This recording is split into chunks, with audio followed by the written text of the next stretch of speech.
মঙ্গল বক্রগতিতে ছিল। ২১শে জানুয়ারিতে এই রাশিতে প্রবেশ করার পর, মিথুনে প্রবেশ করার পর আমরা এতদিন ধরে মঙ্গলের বক্রগতি দেখেছি এবং বর্তমান সময়ে মঙ্গলের সেই বক্রগতি কন্টিনিউ হচ্ছে।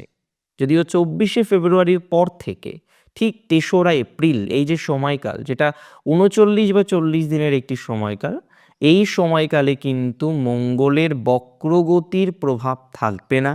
মঙ্গল ডিরেক্ট হবেন, মার্গী গতিতে ফিরবেন এবং তার প্রভাব কিন্তু অত্যন্ত সুমিষ্ট, অন্তত ধনু রাশির ক্ষেত্রে। দেখুন, সপ্তম ভাব নিশ্চিতভাবেই কলত্র ভাব, তবে সপ্তম ভাবের একটি নির্দিষ্ট সিগনিফিকেশন থাকে না, আরও অনেক ধরনের সিগনিফিকেশন সপ্তমের আছে।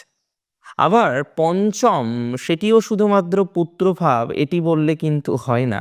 পঞ্চম থেকে আরও অনেক বিষয় আমরা অ্যানালাইসিস করি।